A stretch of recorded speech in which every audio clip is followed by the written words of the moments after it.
Greetings, this is John Delancey, and you are listening to ThisWeekInGeek.net. And now, our feature presentation.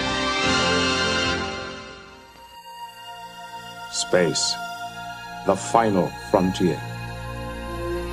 These are the voyages of the Starship Enterprise. Its continuing mission to explore strange new worlds, to seek out new life and new civilizations, to boldly go where no one has gone before.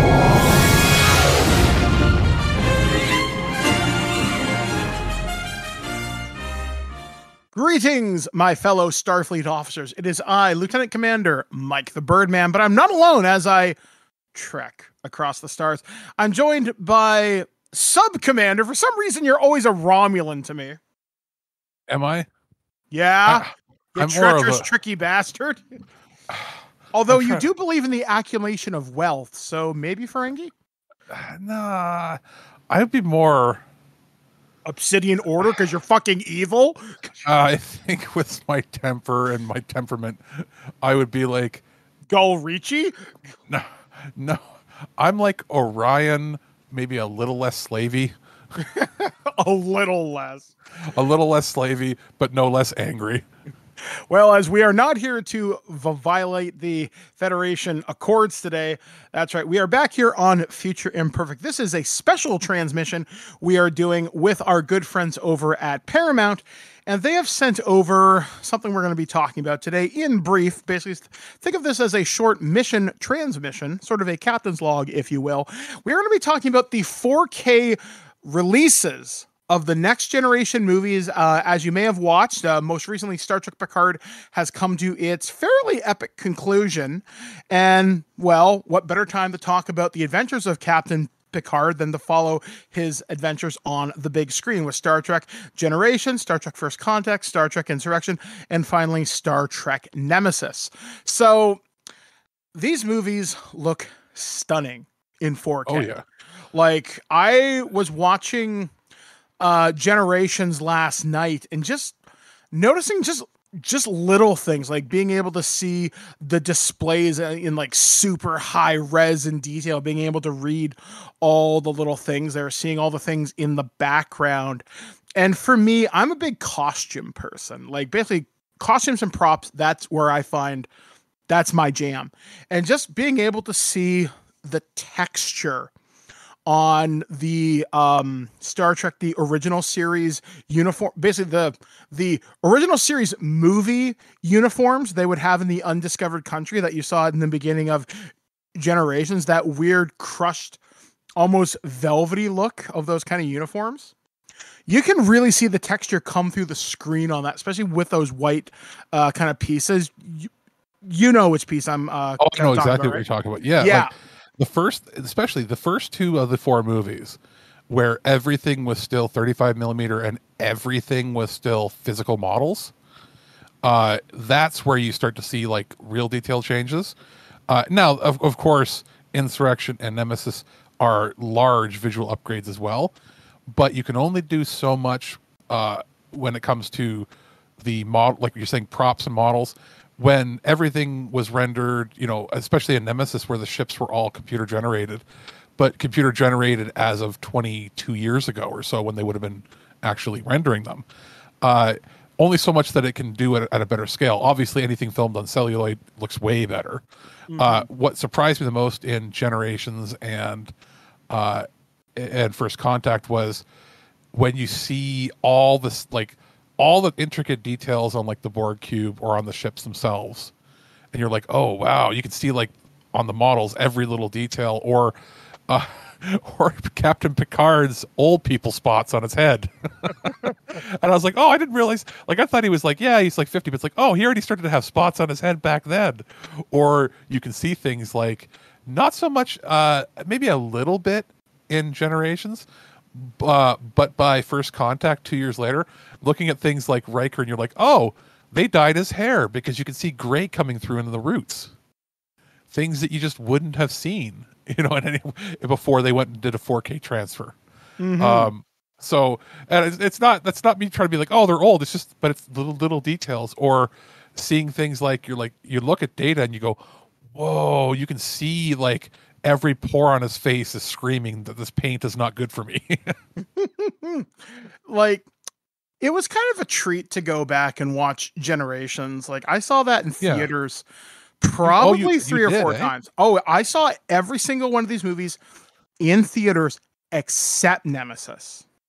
I saw that on DVD. Nemesis is the only one I saw in theaters.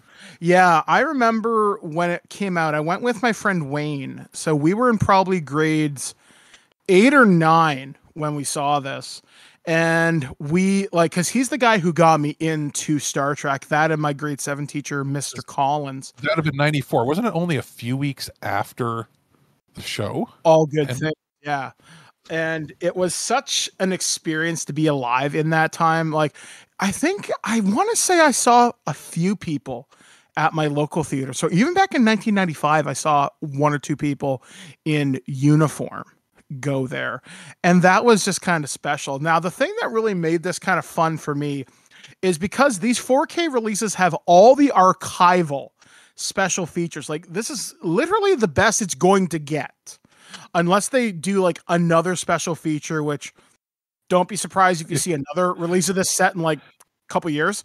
Well, like to me, I think like it has, because these sets have Blu-rays as well. It has all, basically, if you've had a Blu-ray release of this in the past, it's the same discs for that, and then you get a new 4K disc that has a brand new commentary track. It's a text commentary track. Yeah, so it's a lot less pop-up video and more like here's a little bit, here's like a couple lines at the bottom of the screen, which isn't distracting like a pop-up video. That's what I was expecting, was something done in the L-Cars computer format. That's what I was expecting. I thought it was going to be kind of a gimmick, but it wasn't. Well, they're smart. They worked it in almost like it's a subtitle. Yeah, exactly. And it's really nice because what I did when I reviewed these movies, I listened to the producer and director commentary. So there was Brandon Braga and the other individual's name, whose name escapes me. Yeah, and I was just listening to those with the Okuda's text commentary, and it was really, really insightful for like everything. Because they'd be talking about something on screen and the Okudas might say, hey, did you know this? Here's why this was designed this specific way. Did you notice we reuse the number 47 in all these productions? They talk about the evolution from Star Trek, The Next Generation, the Star Trek Voyager. And here's something I didn't catch until it was mentioned in one of the commentaries. In Generations and in First Contact, you see hybrid uniforms because half the crew on Generations is wearing the Next Generation uniforms and the other half is wearing the Voyager era stuff. And then, that's right. Yeah, I never thought about that. I forgot about that. I didn't even notice it in my head. It's just, I guess you see so much, it's a blur. Yeah, and I was like, okay, that's really, really, really cool. They also talked about different versions of the script where the sisters, the Duras sisters, there were versions of the script where they survived and stuff like that. And they also talk about another version of the script where they had the team up after their ships had crashed on this planet so they could both get off and live to fight another day.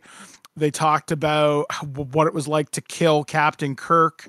Like, how do you get away with this sort of thing? There was a movie poster mock-up at one point that had the original Enterprise fighting the like Enterprise D. And they're like, we start with a poster, then we work our way back. And they're like, if you wanted, like I was going to say, for poster, you know what would have been the perfect poster for it?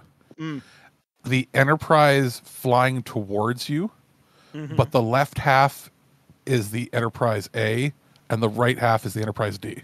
Yeah, I could see that. In fact, that would make really good alternate art. You know what I mean? Like, you know, in today's day and age, you'd have multiple art pieces made, and that would, and like you have that, and then like above that, you just have the two captains' faces doing the same thing. See, that would be like your Best Buy, Target, Steelbook exclusive with a juice box or something. Paramount, if you re-release everything again on Steelbooks, you've got my blessings to use that.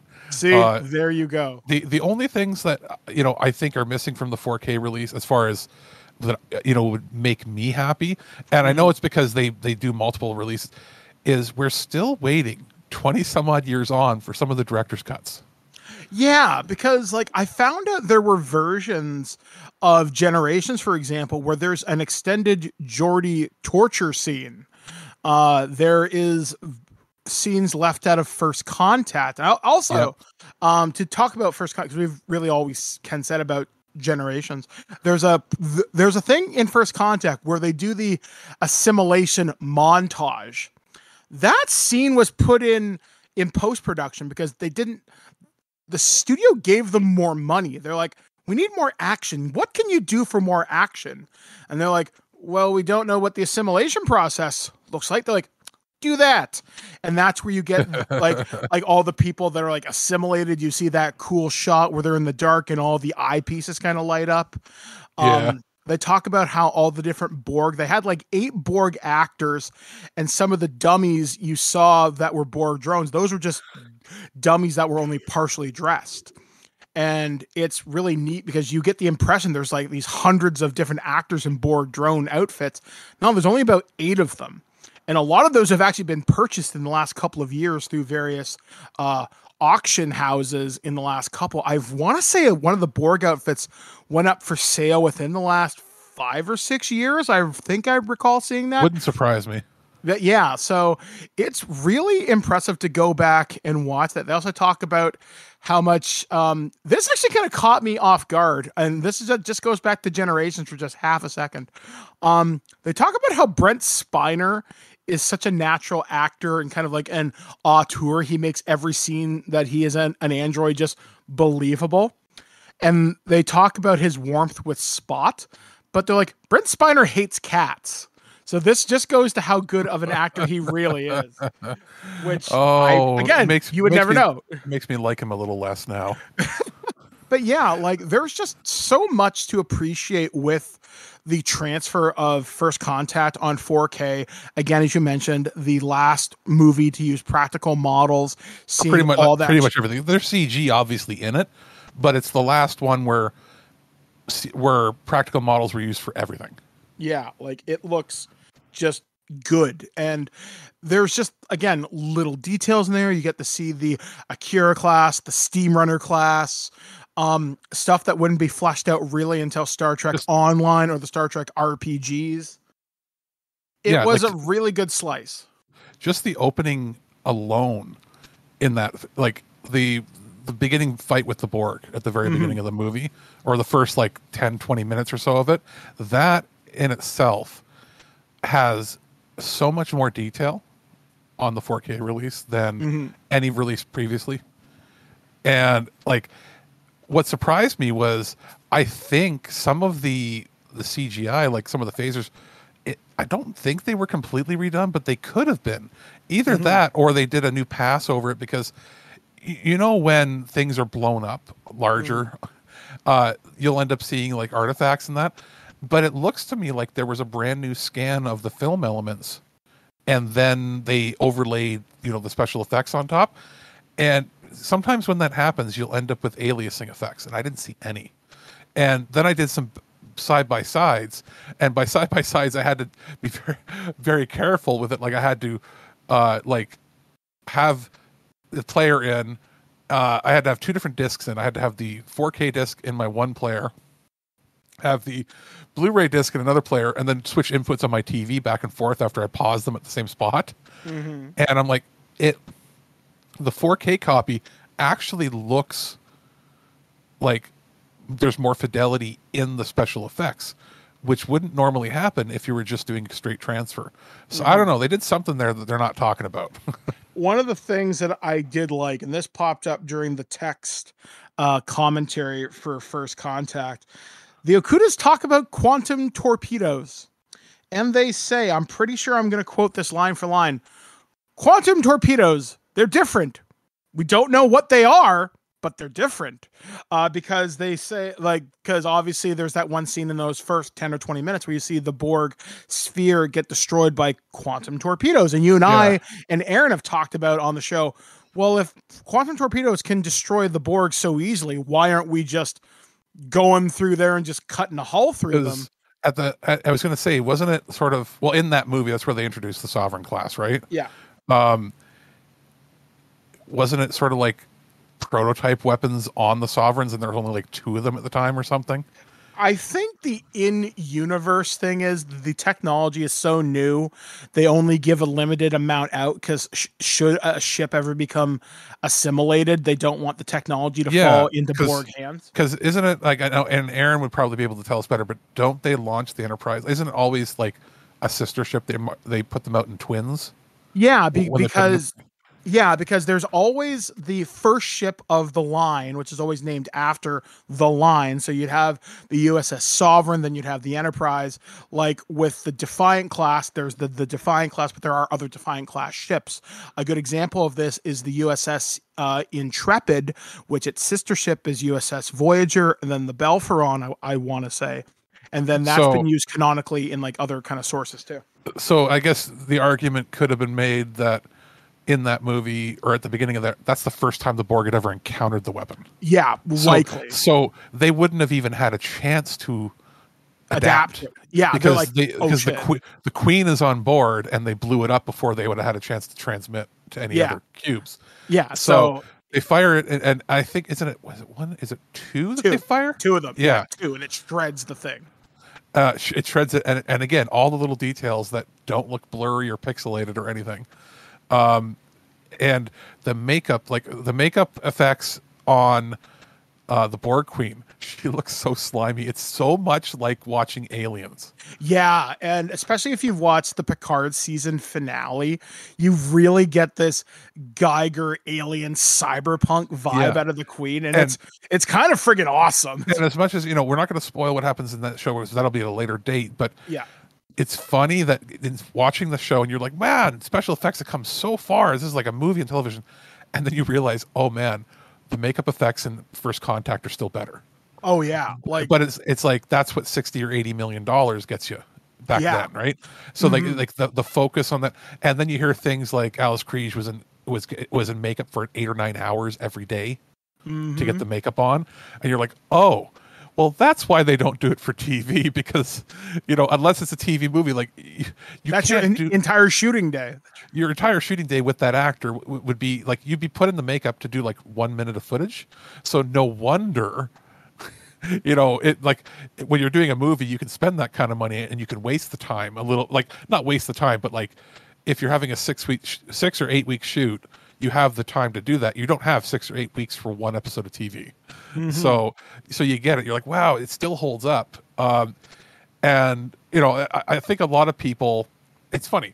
A lot of people, like, they think First Contact is the best of the next gen movies, and they usually keep it somewhere in the top 3 with Wrath of Khan, and usually it's Wrath of Khan, First Contact, and then the third movie that people usually pick is, like, they flip a coin. They're either Voyage Home people or they're Undiscovered Country people.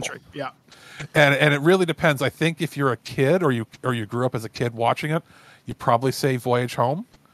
And then if you're as you age, you probably realize that Undiscovered Country is the better movie.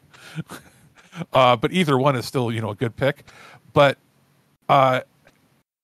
what's interesting is First Contact feels the most like the third season of Picard in tone, the amount of comedy they inserted, the look of it and everything. The lighting is, I'll say, still better in First Contact.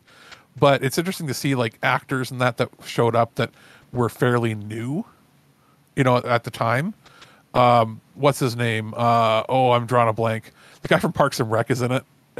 He's the guy from Parks and Rec. I can't remember his name, but he's on the Defiant. He's like the pilot of the Defiant. Oh, right. He's the kind of helmsman guy. Yeah.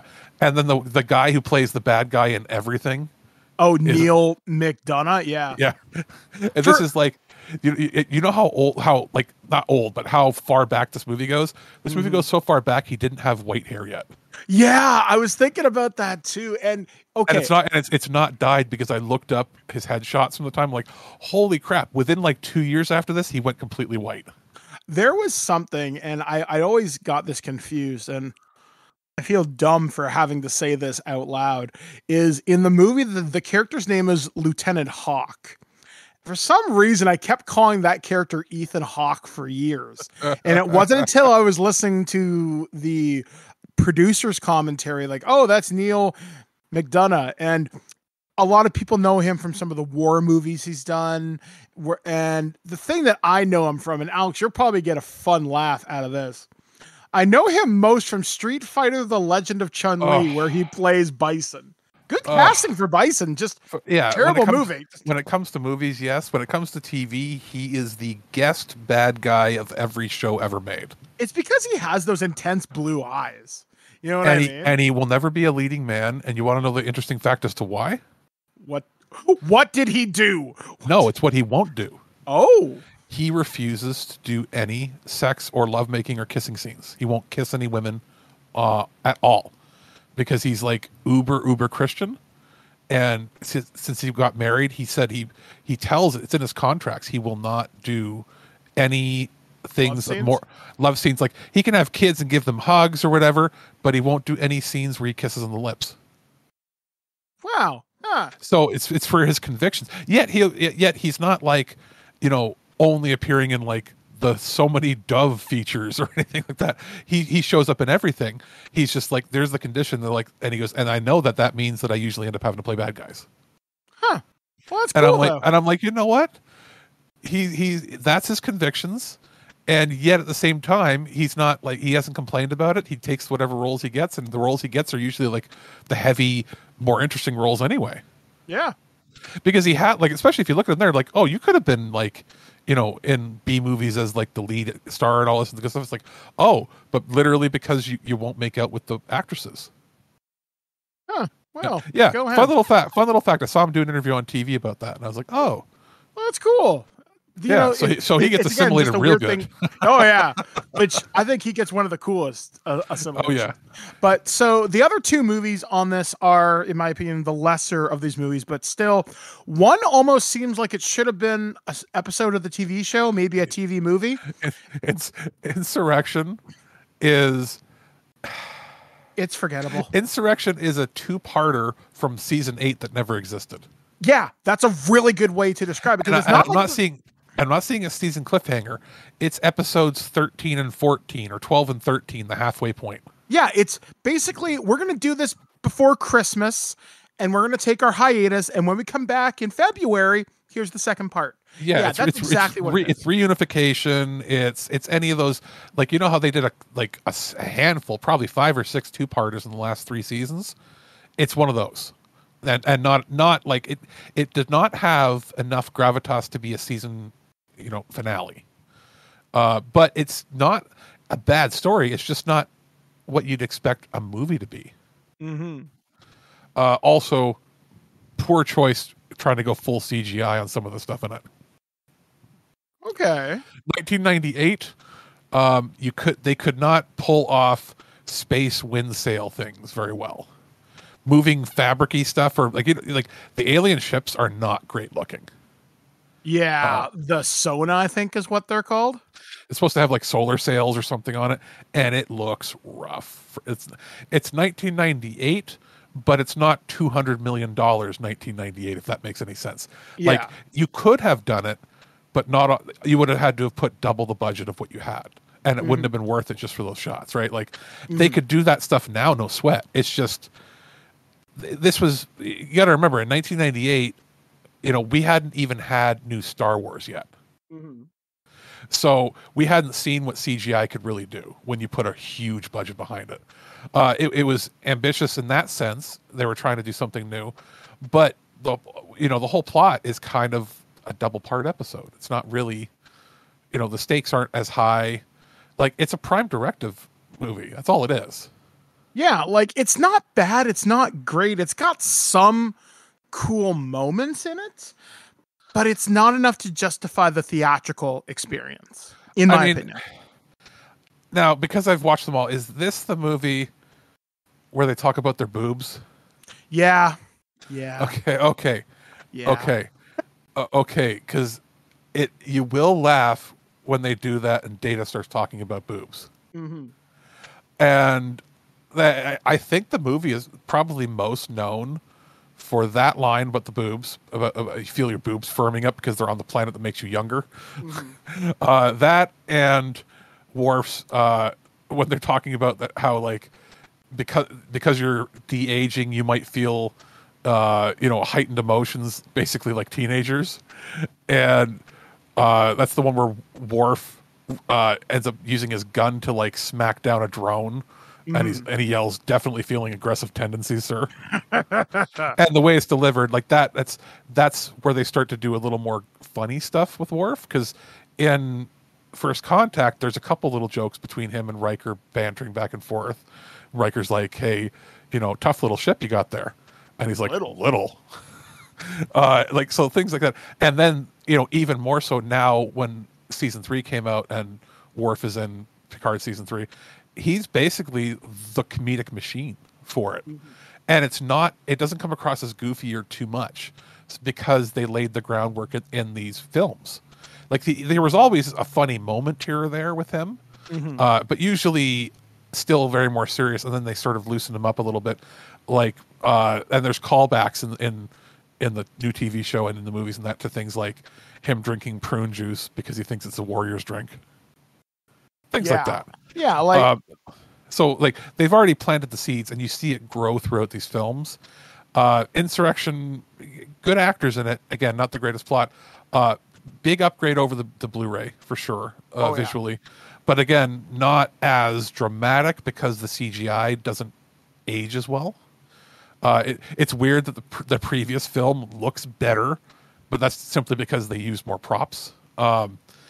And then you go to Nemesis, and that's the only one that I'd ever seen in theaters. Mm-hmm. And that one, people dressed up to see. When I saw it, I went to the Famous Players Silver City here, which is now the Landmark something or other. They call it Landmark Gateway 12 or something. And when you'd walk in, because remember, Famous Players was, I think, partially or almost wholly owned by Paramount at one point. Mm-hmm. And when you'd walk into the theater here, there was a at least 20 foot wide Enterprise D hanging from the ceiling. Yeah, I remember when a lot of theaters had that. I remember when I was in Hamilton before I moved away a couple of years, about 10 years ago, they still had it.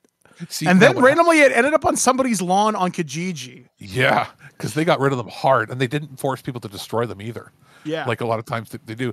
What was interesting was when in the late 80s, early 90s, when they were building all these locations, like it was in all of the Silver Cities and Coliseums, I think they were called. Mm-hmm. Yep. So there were Silver City and there were Coliseums, and then the Cineplex had the Galaxy or something that was their competitor to it.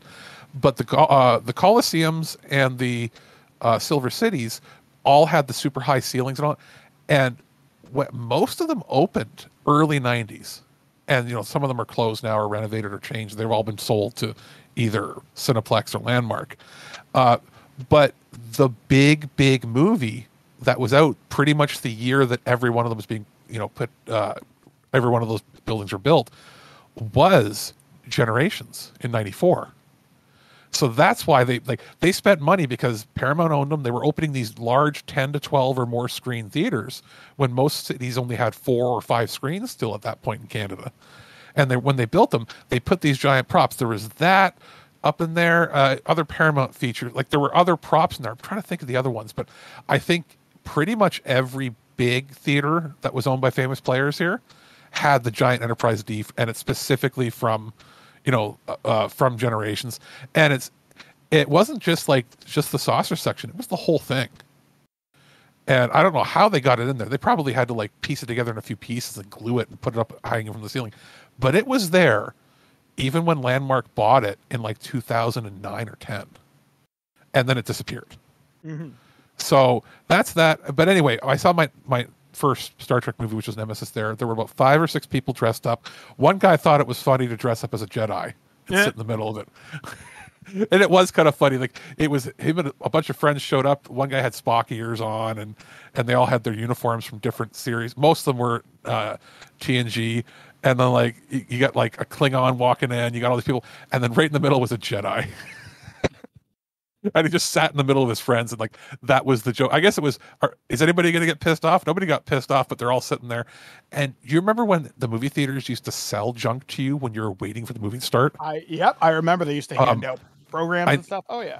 Harry Potter was probably the last series I remember doing that, where they'd come in and try to sell you junk. But when they came in for this, it was like just like with Star Wars, where they try to sell you little lightsabers and junk. They came in, and it was merch from Star Trek they were trying to sell. I didn't have any extra cash to buy it, but they would have like little things like communicator badge pins and that sort of junk, and they'd sell you that, or sell you something that made a weird sound effect. So that they gave Nemesis their all when it came to the marketing push. And I remember it was opening night, and it was only half full, and I was like, that can't be good. So it was just, marketing didn't do well. I ended up really liking the movie, and I still really like it. But the only thing that I'm surprised at, the only thing I think of that's a downside to this, is that we still don't have the director's cut, which is like 30 to 40 minutes longer. And it's supposed to have a whole bunch of, scenes that were done, like literally, like special effects, as far as I know, were done. And they just haven't included it. And it would do more character development and so on. But regardless, comparing it to the previous Blu-ray release, it is a lot cleaner. I don't see any jaggedy edges or anything. The CGI on a couple shots is starting to show its age, but some of the more large-scale, like fleet battle type stuff at the end, when they're fighting with and the Romulans are helping against the Scimitar, looks pretty good. Yeah, looks pretty darn good. Audio wise, it's a straight transfer on all of the discs. They're using the same audio from the Blu-rays, which you'd think would be like, oh, they didn't do a new thing. They didn't need to. Paramount already had 7.1 DTS and true Dolby. Was it True HD? Like super high quality 7.1 HD masters anyway. So audio has not needed to be upgraded. And even going to like Atmos wouldn't do anything because it's already at such a high quality. So that's good. Transferred all the features over. Like, it's sort of the definitive editions of each of these. Now they're all available individually. That's how I received mine for review. Did you receive the one that's like the bundle, or did you get the individuals? I got the bundle, yes. Okay, so is there any extra discs in there? I don't think so, from what I looked at. No, there's just the digital codes. Yeah, so basically the only difference between your versions of what I have is I have ones that are individually cardboard sleeved with single disc edition, or single box editions with multiple discs inside. And you have the one that has the collection. It's just going to be all about, how do you want to have it on your shelf? Yeah. Do you want it to take up less space, or do you want to have it so that you have each individual piece of artwork for each box? Which, and again, maybe if you lend your copies to somebody, you might want to go with the individual releases, or you might be able to save some by getting it all bundled together. But either way, the discs are the same. It's just the packaging. Yeah.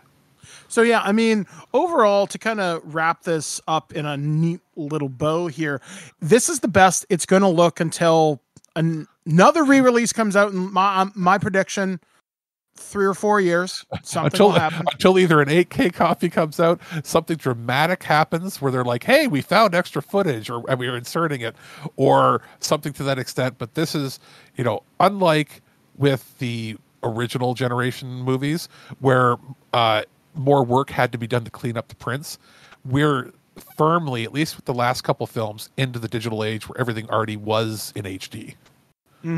So it was just a matter of presenting it in as high a bit rate as possible. Yeah, like for me, the main reason to have this is I've got an amazing presentation. That's wonderful. I have every archival special feature, plus something a little bit extra that encourages me to watch these movies again. I'm very satisfied. So big thanks to our friends over at Paramount for sending this over for review for us. And I know on the show we will be talking about Picard. We got Prodigy coming up again. Strange New World is starting up really soon. There's a lot of Trek to talk about. Plus, me and Alex were talking a little bit before the mics went live. We still haven't talked about the Kelvin Universe 3 movies as a whole. And it's been about 10 years since I remember watching them. So you know what? Maybe it's time to dust off those movies and give them a whirl again and go into the world of lens flares and Chris Pine.